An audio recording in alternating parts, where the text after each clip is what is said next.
ഇനി പുസ്തക പരിചയമാണ്. അറിയപ്പെടുന്ന മാധ്യമ പ്രവർത്തകനാണ് ശ്രീ JK സുരേഷ് ബാബു. മാതൃഭൂമി സബ് എഡിറ്ററായി ആരംഭിച്ച് ഇന്ന് ജനം TV-യുടെ ചീഫ് മാനേജറായി ചുമതല വഹിക്കുന്നു. വർഗീയതയുടെ അടിവേരുകൾ, ഭീകരതയുടെ അടിവേരുകൾ, ലവ് ജിഹാദ്, ചുവപ്പ് ഭീകരതയിൽ വിറങ്ങലിച്ച കേരളം, വീരദാമോദര സവർക്കറുടെ ഹിന്ദുത്വ തുടങ്ങി നിരവധി ഗ്രന്ഥങ്ങളുടെ കർത്താവാണ്. ജന്മഭൂമി, കേസരി തുടങ്ങിയ മാധ്യമങ്ങളിൽ സ്ഥിരമായി എഴുതാറുണ്ട്. പുസ്തകം പരിചയപ്പെടുത്തുന്നതിനായി ശ്രീ JK സുരേഷ് ബാബുവിനെ സ്നേഹപൂർവ്വം ക്ഷണിക്കുന്നു.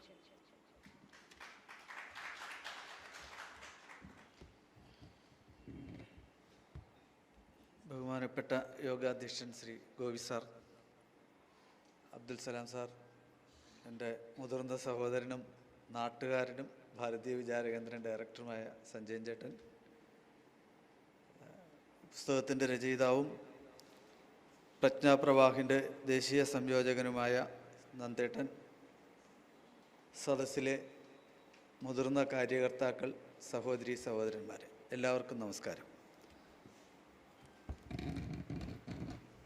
ഞാൻ പൂർണ്ണമായിട്ട് ഈ പുസ്തകത്തിൻ്റെ പരിധിയിൽ മാത്രം നിന്ന് സംസാരിക്കാനാണ് ആഗ്രഹിക്കുന്നത്.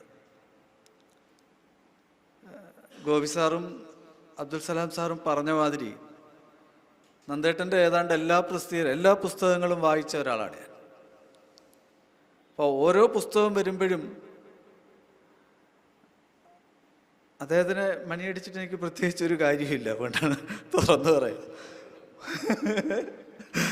ഒരു പുസ്തകം, അദ്ദേഹത്തിൻ്റെ പുസ്തകം എന്ന് പറയുമ്പോൾ നമ്മൾ എപ്പോഴും കാമ്പുള്ളത് എന്തെങ്കിലും ഉണ്ടാകും എന്നുള്ളതാണ് എപ്പോഴും നമ്മൾ പ്രതീക്ഷിക്കുന്നത്. ഇപ്പം ദേശീയ സ്വത്വത്തിനായുള്ള പോരാട്ടം ഇന്നലെ ഇന്ന് നാളെ എന്ന സംഭവം 2-3 വർഷം മുമ്പ് സംഘത്തിൻ്റെ സർസംഘാലകായ ഡോക്ടർ മോഹൻജി ഭഗവത് നടത്തിയ ഒരു വിജയദശമി പ്രസംഗത്തിൽ അദ്ദേഹം ഇതിനെക്കുറിച്ച് സംസാരിച്ചിരുന്നു.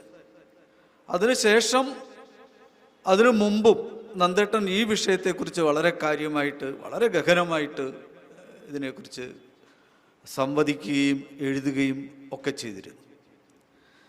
അപ്പം ഈ പുസ്തകം കിട്ടുമ്പോൾ അത് ആകസ്മികമായിട്ടാണ് ഈ പുസ്തകം പരിചയപ്പെടുത്താൻ എന്നോട് എൻ്റെ വളരെ ഉറ്റ ചങ്ങാതിയായ MS ഗിരി ആവശ്യപ്പെടുമ്പോൾ ഞാൻ പുസ്തകം നോക്കുമ്പോൾ ഇതിനകത്ത് ഒത്തിരി കോയിൻസിഡൻസ് ആണ് കാണുന്നത്. ഒന്ന് 18 അധ്യായങ്ങളാണ്. 18 അധ്യായമുള്ള ഒരു പുസ്തകം ഇന്ന് ലോകം മുഴുവൻ തരംഗമായിട്ട് മാനേജ്മെൻറ്റ് രംഗത്തും ദാർശനിക രംഗത്തും ഒക്കെ ഇങ്ങനെ ചലനം സൃഷ്ടിച്ചുകൊണ്ടിരിക്കുന്ന വേളയിലാണ് ഈ 18 അധ്യായമുള്ള ഈ പുസ്തകവും പുറത്തേക്ക് വരുന്നത്. 18 അധ്യായമുള്ള മറ്റേ പുസ്തകം ഭഗവത്ഗീതയാണ്. ഭഗവത്ഗീതയെക്കുറിച്ച് പറയുമ്പോൾ ഭഗവത്ഗീത ഉപനിഷത്തിൻ്റെ സാരാംശമാണ്.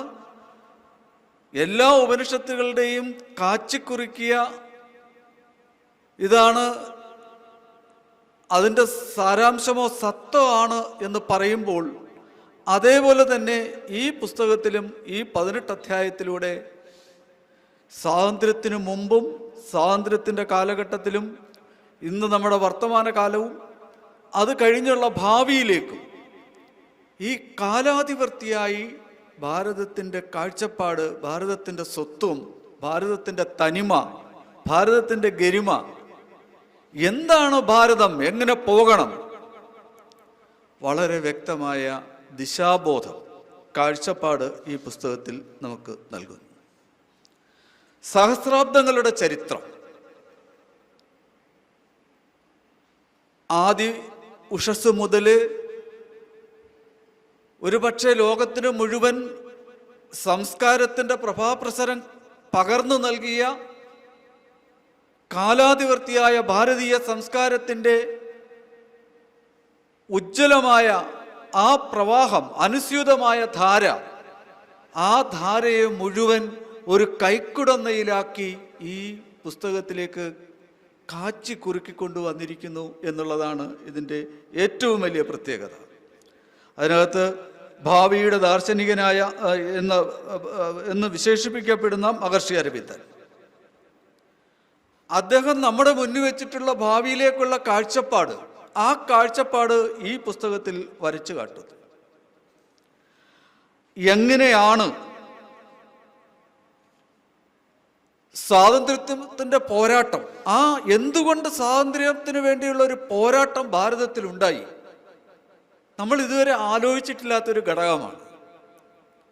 എങ്ങനെയാണ് ഭാരതത്തിൽ ഹിമാലയം മുതൽ കാശ്മീരം വരെയും കന്യാകുമാരി വരെയും കച്ച് മുതൽ കാമരൂപം വരെയും നെടുകയും കുറുകയും ഭാരതം മുഴുവൻ ഗ്രാമാന്തരങ്ങളിലൂടെ എങ്ങനെ ഒരു സ്വാതന്ത്ര്യ സമരത്തിൻ്റെ ഈ അതിശക്തമായ തീവ്രമായ കൊടുങ്കാറ്റ് എങ്ങനെ ഉണ്ടായി? അദ്ദേഹം പറയുന്നു അത് വളരെ വ്യക്തമായിട്ട്. മഹർഷി അരവിന്ദനെ കോട്ട് ചെയ്തിട്ട്, അന്യമത നിയമങ്ങൾ അനുസരിക്കുന്നതിനേക്കാൾ ഭേദം സ്വന്തം നിയമത്തിൽ അല്ലെങ്കിൽ സ്വധർമ്മത്തിൽ മരിക്കുന്നതാണ് നല്ലതെന്ന അരവിന്ദന്റെ കാഴ്ചപ്പാട്, ദാർശനികമായ കാഴ്ചപ്പാട്. ആ കാഴ്ചപ്പാടാണ് ഈ സ്വാതന്ത്ര്യ സമരത്തിൻ്റെ പിന്നിലെ ഏറ്റവും തീവ്രമായ ശക്തിയായി നിലകൊണ്ടത്. അത് 18 വയസ്സ് പൂർത്തിയാകാത്ത ഖുദിറാം മുതൽ ഭഗത് സിംഗിൻ്റെയും എല്ലാവരുടെയും ആ മുഴുവൻ പോരാളികളുടെയും പ്രചോദനം ആ സ്വത്വത്തിൻ്റെ ആ കാഴ്ചപ്പാടായിരുന്നു എന്ന് ഇദ്ദേഹം ഇവിടെ അടിവരയിടുന്നു. ആ എന്തുകൊണ്ടാണ് വീണ്ടും സ്വാതന്ത്ര്യത്തിലൂടെ നമ്മുടെ ദേശീയ നേതാക്കൾ മുന്നോട്ട് എന്തു വെച്ചു? ഒരു മഹാത്മാഗാന്ധിയോ ഒരു സുഭാഷ് ചന്ദ്രബോസോ മാത്രമല്ല,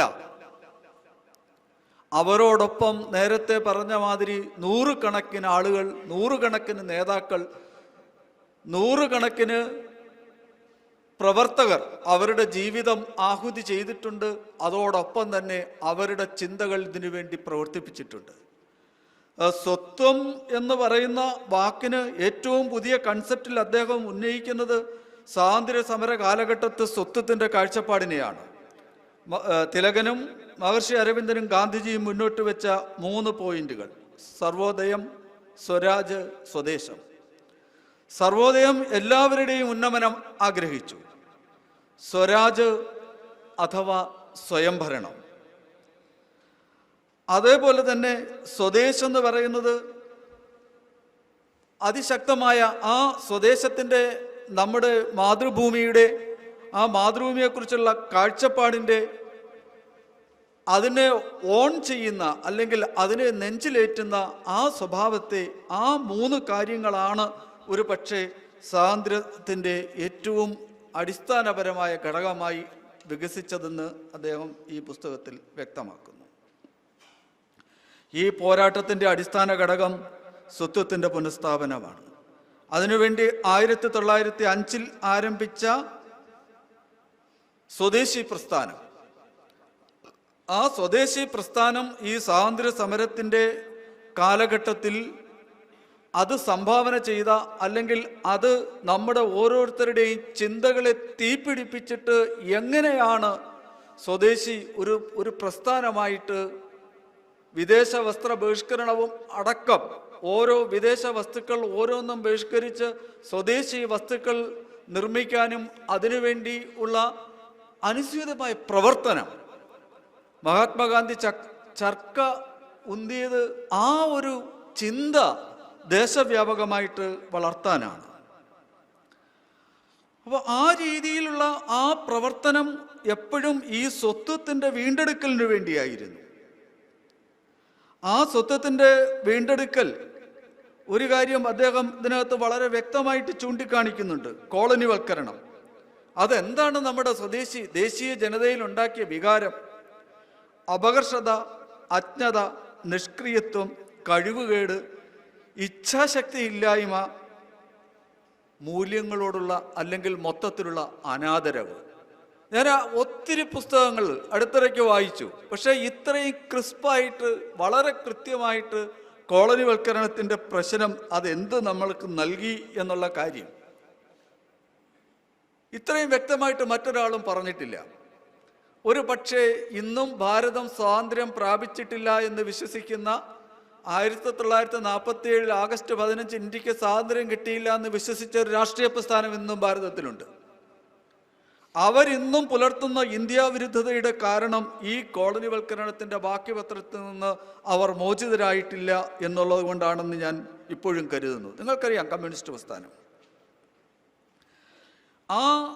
ഈ തരത്തിൽ പൂർണ്ണമായും അപകർഷതയിലാഴുന്ന ഒരു ജനസമൂഹത്തെ സൃഷ്ടിക്കുക എന്നുള്ളതായിരുന്നു ബ്രിട്ടീഷുകാരുടെ അടിമത്തത്തിൻ്റെ, അല്ലെങ്കിൽ നമ്മുടെ മേൽ അടിച്ചേൽപ്പിച്ച അടിമത്തത്തിൻ്റെ ലക്ഷ്യം എന്നുള്ള കാര്യം മെക്കാളയുടെ അടുത്തിടയ്ക്ക് ഡീക്ലാസിഫൈ ചെയ്ത ബ്രിട്ടീഷ് ആർക്കൈവ്സിലെ ഡോക്യുമെൻറ്റ്സ് പരിശോധിച്ചാൽ നമുക്ക് വളരെ വ്യക്തമായിട്ട് മനസ്സിലാവും. ഭൂതകാലത്തിൽ നിന്ന്, പാരമ്പര്യത്തിൽ നിന്ന്, തലമുറകളിൽ നിന്ന് തലമുറകളിലേക്ക് സന്നിവേശിക്കുന്ന സംസ്കാരത്തിൻ്റെ ആ ചങ്ങലക്കണ്ണികളെ പൊട്ടിച്ചെറിയുക എന്ന ലക്ഷ്യമാണ് ഒരു കാലത്ത് ഇവർ എപ്പോഴും നമ്മുടെ മുന്നിൽ വെച്ചിരുന്നതും അത് നടപ്പിലാക്കിയിരുന്നതും. ഇത് ഈ പുസ്തകത്തിൽ വളരെ വ്യക്തമായിട്ട് അദ്ദേഹം പറയുന്നു. ഇത് എങ്ങനെ നമ്മൾ നേരിട്ടു? ഇത് നേരിട്ടു എന്ന് പറയുമ്പോൾ അദ്ദേഹം ഇതിനകത്ത് കുറേ അധികം താരാസിംഹനെയും R.C. മജുംദാറും അടക്കമുള്ള ലബ്ധപ്രതിഷ്ഠരായ ചരിത്രകാരന്മാരെ ഇതിനകത്ത് ഉദ്ധരിച്ചിട്ടുണ്ട്. അതോടൊപ്പം തന്നെ താരാസിംഹൻ്റെയും R.C. മജുംദാറിൻ്റെയും പുസ്തകത്തിലും ഇതേ പരാമർശം കടന്നു വരുന്നുണ്ട്. എങ്ങനെയാണ് ഭാരതം ഇതേപോലെ ഇപ്പോഴും നിലനിൽക്കുന്നത്, എന്തുകൊണ്ടാണ്? അത് അന്ന് കാലം മുതൽ നമ്മൾ നടത്തി വന്നിരുന്ന സമാന്തരമായ ഈ ഗുരുകുല വിദ്യാഭ്യാസ സമ്പ്രദായമാണ് നമ്മൾ നിലനിൽക്കാൻ കാരണം എന്ന് അവർ പറയുമ്പോൾ, ഭാരതത്തിൽ ഉടനീളം സമാന്തരമായി സ്വാതന്ത്ര്യ സമര പ്രസ്ഥാനത്തിനോടൊപ്പം നടന്ന സ്വത്വം വീണ്ടെടുക്കാനുള്ള ആ അനവരതമായ പ്രയത്നം അദ്ദേഹം ചൂണ്ടിക്കാണിക്കുന്നു. ബനാറസ് ഹിന്ദു യൂണിവേഴ്സിറ്റി, ഗീതാ പ്രസ്, ദേശീയ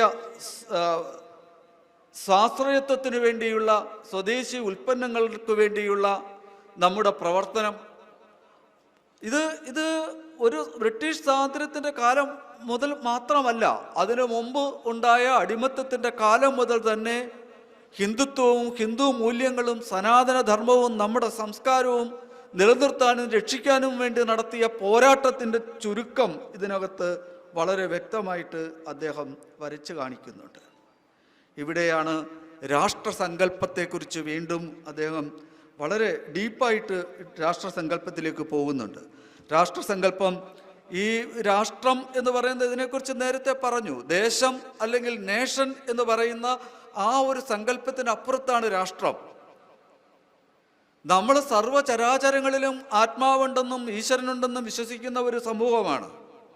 എല്ലാ ദിവസവും ആദിത്യ ഹൃദയം ചൊല്ലി സൂര്യന് തർപ്പണം ചെയ്യുന്ന നമ്മുടെ തലമുറ.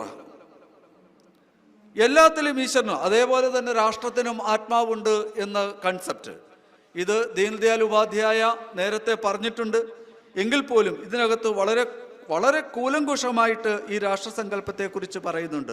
6000 വർഷമായിട്ട് ഈ രാഷ്ട്രം എന്ന് പറയുന്ന ശക്തിക്ക് വേണ്ടി ധർമാധിഷ്ഠിതമായിട്ട് നമ്മൾ നടത്തുന്ന ആ പ്രവർത്തനം, രാഷ്ട്രത്തിൻ്റെ ആത്മാവിൻ്റെ പേര് ചിതി എന്നാണ്. അതിനെക്കുറിച്ച് അദ്ദേഹം കൂടുതൽ പോയിട്ടില്ല, എങ്കിലും ഇത് പോയിട്ടുണ്ട്. നമ്മുടെ രാഷ്ട്രത്തിൻ്റെ സങ്കല്പം ധർമാധിഷ്ഠിതമാണ്. ധർമ്മത്തിനനുസൃതമായിട്ട് മാത്രമേ നമ്മൾ എന്തും ചെയ്യുന്നുള്ളൂ. നമ്മുടെ എല്ലാ ആഗ്രഹങ്ങളും ധർമ്മത്തിൻ്റെയും മോക്ഷത്തിൻ്റെയും വേലിക്കെട്ടിലാണ് അർത്ഥകാമങ്ങൾ വികസിക്കുന്നത്. അതേസമയം നന്ദേട്ടൻ ചൂണ്ടിക്കാണിക്കുന്നു, ബ്രിട്ടൻ വ്യാപാരവും സാമ്പത്തികവുമാണ് അവരുടെ രാഷ്ട്രത്തിൻ്റെ അടിസ്ഥാന ഘടകമായിട്ട് അവർ കാണുന്നത്. ഫ്രാൻസ് ആകട്ടെ രാഷ്ട്രീയമാണ്.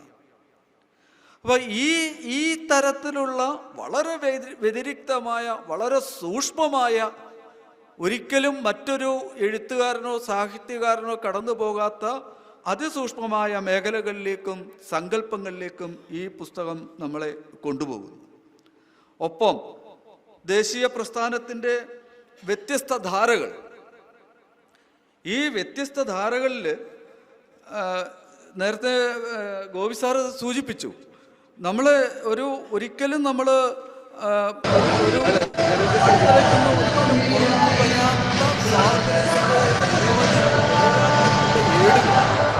നിരവധി വ്യക്തികൾ, ആ വ്യക്തികളെ മധുരയിലെ കല്ലാറുകൾ അവർ ആദിവാസികളാണ്.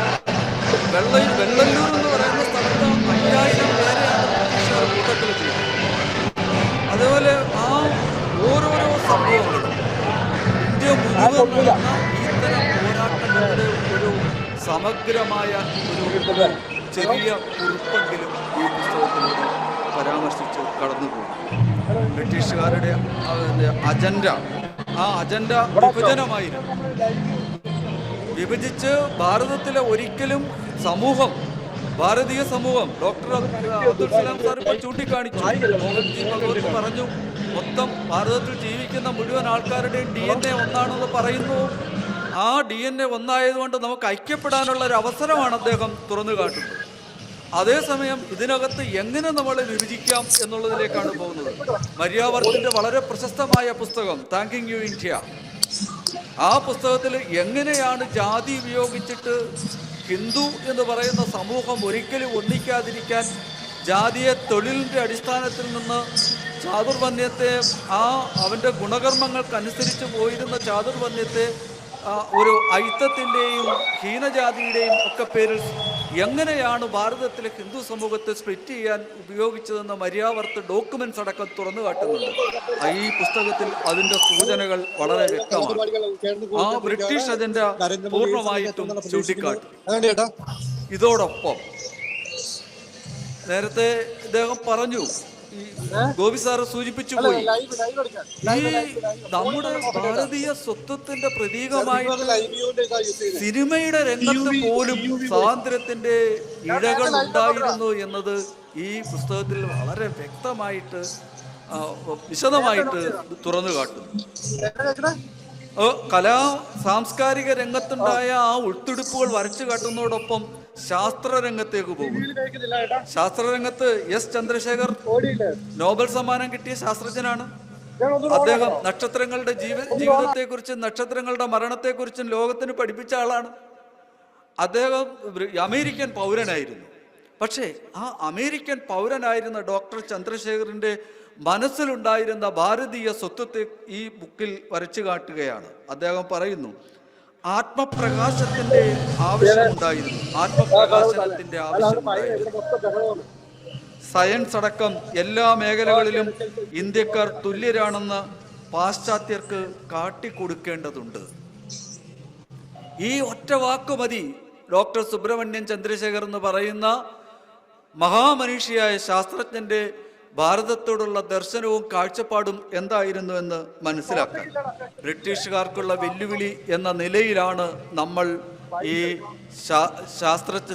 ശാസ്ത്രജ്ഞന്മാരുടെ ഒരു നിരകൾ, ഡോക്ടർ CV രാമനായാലും ഏറ്റവും അവസാനം അദ്ദേഹം പറയുന്നത് ഡോക്ടർ മഹേന്ദ്രലാൽ സിർക്കാർ എന്ന് പറയുന്ന Indian Association for Cultivation of Science എന്ന് പറയുന്ന ആ സംഘടന ആരംഭിച്ച doctor Mahendralal Sircar, sir PC Ray, അദ്ദേഹം ഖാദി ധരിച്ച് ലേഖനങ്ങൾ എഴുതുന്നതിനോടൊപ്പം ഭാരതീയ രസതന്ത്രത്തെക്കുറിച്ചും ഭാരതീയ ശാസ്ത്രത്തെക്കുറിച്ചും ഏറ്റവും കൂടുതൽ ഗവേഷണം നടത്തുകയും പ്രഭാഷണം നടത്തുകയും ഒക്കെ ചെയ്ത ആളാണ്.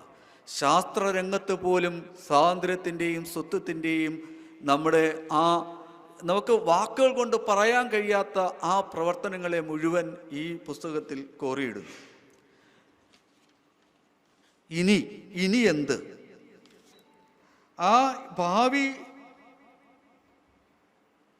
അതിമനസ്സിനെ കുറിച്ചൊക്കെ മഹർഷി അരവിന്ദൻ പറഞ്ഞിട്ടുണ്ടെങ്കിലും വളരെ ലളിതമായിട്ടാണ് നന്ദേട്ടൻ ഈ ഭാവിയിലെ ഭാരതം എന്തായിരിക്കണം, ഭാവിയുടെ ദർശനം എന്തായിരിക്കണം എന്ന് വരച്ചു കാട്ടുന്നത്. അത് ആത്മനിർഭര ഭാരതമാണ്. അത് രാഷ്ട്രീയ സ്വയംസേവക സംഘത്തിൻ്റെ പ്രവർത്തനം എന്താണോ ആ പ്രവർത്തനത്തിൻ്റെ ഒരു ചുരുക്കം, അല്ലെങ്കിൽ ആ പ്രവർത്തനത്തിൻ്റെ ലക്ഷ്യം, അത് സംഘം മുന്നോട്ട് വെക്കുന്ന പരമവൈഭവം എന്ന് പറയുന്ന സംഭവം. എല്ലാവരും പരമവൈഭവത്തെക്കുറിച്ച് പറയുന്നുണ്ട്. പരമവൈഭവത്തിലെ ജീവിതാവസ്ഥ എന്തായിരിക്കണം? ഇതാണ് ഞാൻ പറഞ്ഞത്. നമ്മൾ ഉദ്ദേശിക്കുന്നതിനപ്പുറത്തേക്ക് വളരെ കൂടുതൽ ഈ കാര്യങ്ങൾ പോകുന്നു. സംഘത്തിൻ്റെ കാഴ്ചപ്പാട്, സ്വധർമ്മം, സ്വരാഷ്ട്രം, സ്വാതന്ത്ര്യം, അതിനെക്കുറിച്ച് സർസംഘാലകൻ്റെ ഒരു വാക്കുകൂടി ഇതിനകത്ത് പറയുന്നുണ്ട്. സമത്വാധിഷ്ഠിതവും വിവേചനരഹിതവുമായ ഒരു സമൂഹത്തിൻ്റെ നിലനിൽപ്പ് ഏകീകൃതവും സംയോജിതവുമായ രാജ്യത്തിൻ്റെ അനിവാര്യതയാണ്. ഭാരതത്തിൻ്റെ അഖണ്ഡതയ്ക്കും ഐക്യത്തിനും അഖണ്ഡതയ്ക്കും ഐക്യത്തിനു വേണ്ടിയുള്ള ഭാവിയിലെ ഭാരതം എങ്ങനെ ആയിരിക്കണം? ഒറ്റ വാക്കിലാണ്, വളരെ വളരെ നിസ്സംഗമായിട്ട് നമ്മുടെ മുന്നിലേക്ക് അദ്ദേഹം വെക്കുന്നത് സത്യയുഗത്തിൻ്റെ തിരിച്ചുവരവ്. ഇത് കലിയുഗമാണ്. ഈ കലിയുഗത്തിൽ സത്യയുഗത്തിൻ്റെ തിരിച്ചുവരവ് ഉണ്ടാകണം എന്ന ചിന്തയാണ് അദ്ദേഹം മുന്നോട്ട് വെക്കുന്നത്. ഒപ്പം വീണ്ടും സർസംഘചാലക് ഡോക്ടർ മോഹൻജി ഭഗവത്തിൻ്റെ വാക്കുകൾ.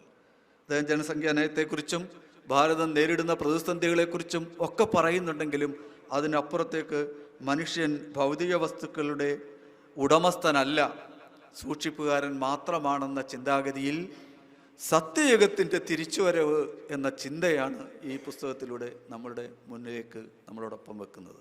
ഞാൻ കൂടുതൽ നീട്ടുന്നില്ല. ഇനി സഞ്ജയൻ ചേട്ടനും നന്ദേട്ടനും നമ്മളോട് സംസാരിക്കാനുണ്ട്. ഈ പുസ്തകം ഭഗവത്ഗീത പോലെ ലോകം മുഴുവൻ ഭാരതത്തിൻ്റെ ഈ സഹസ്രാബ്ദങ്ങളായ ചരിത്രം മുതൽ ഭാവിയുടെ ഭാരതം അല്ലെങ്കിൽ ഭാവിയുടെ ദർശന പരത എന്തായിരിക്കണം എന്ന് കാച്ചിക്കുറുക്കി എടുത്ത് 18 അധ്യായങ്ങളുള്ള ഈ പുസ്തകത്തിൽ നമ്മുടെ മുന്നിൽ വെക്കുകയാണ്. തീർച്ചയായും ഇതിനെ ആ കാലത്തിൻ്റെ വെല്ലുവിളി നേരിടാൻ കെൽപ്പുള്ള കാലാധിവർത്തിയായ ഒരു ഗ്രന്ഥമെന്ന നിലയിൽ ഇതിനെ നമ്മൾ അനുവാചകർ സ്വീകരിക്കുമെന്ന പ്രതീക്ഷയോടെ എല്ലാവർക്കും നന്ദി, നമസ്കാരം.